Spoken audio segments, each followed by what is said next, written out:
Praise the lord అండి. దేవుని వల్ల మీరందరూ క్షేమంగా ఉన్నారని ఆశిస్తున్నాను.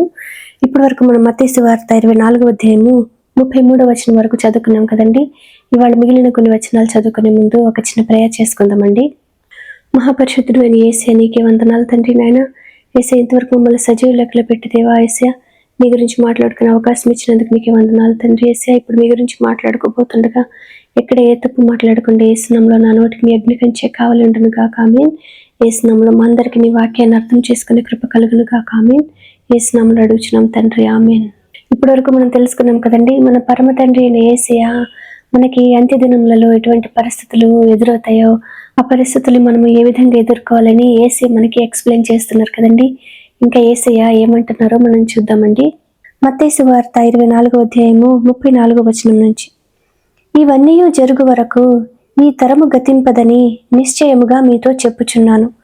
ఆకాశమును భూమియు గతించును కానీ నా మాటలు ఏమాత్రమును గతింపవు. అయితే ఆ దినమును గూర్చియు ఆ గడియను గూర్చియు తండ్రి మాత్రమే ఎరుగును. కానీ ఏ మనుష్యుడైనను పరలోకమందలి దూతలైనను కుమారుడైనను ఎరుగరు కదండి. ఆ దినమును గూర్చియు ఆ గడియను గూర్చియు కుమారునికి కూడా తెలియదని ఇక్కడ మెన్షన్ చేసి ఉంది కదండి. తండ్రి అయిన దేవుడు కుమారుడైన యేసయ్యకి ఆ విషయాన్ని చెప్పకపోవడానికి కారణము, ఒకవేళ ఆ దినమును గూర్చి ఆ గడియను గూర్చి స్పెసిఫిక్ ఇన్ఫర్మేషను మన వరకు చేరకుండా ఉండాలని తండ్రి అయిన దేవుడు కుమారునికి ఆ విషయాన్ని తెలియచేయకపోయి ఉండొచ్చు కదండి.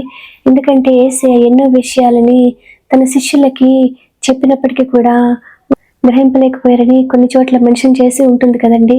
అదేవిధంగా ఆ దినమును గూర్చి ఆ గడియను గూర్చి కూడా యేసయ్యకి తెలిస్తే యేసయ్య ఆ ఇన్ఫర్మేషన్ని మనకి చేరవేసే అవకాశం ఉంటుందని తండ్రి అయిన దేవుడు తెలియచేయకపోయి ఉండొచ్చు కదండి. ఎందుకంటే క్వశ్చన్ పేపర్ లీక్ అయితే సంవత్సరం అంతా చదవని విద్యార్థి కూడా పాస్ అయిపోయే అవకాశము ఉంటుంది కదండి.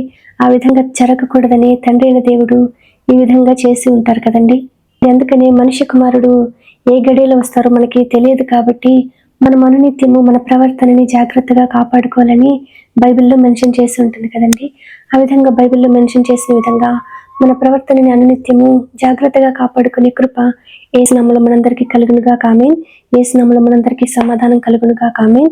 ఇప్పటి వరకు మనం చదువుకున్నాము మత్తయి సువార్త 24వ అధ్యాయము 34వ వచనం నుంచి 36వ వచనం వరకు. వాక్యాన్ని అర్థం చేసుకునే కృప యేసు నామములో మనందరికీ కలుగునుగా. ఆమేన్.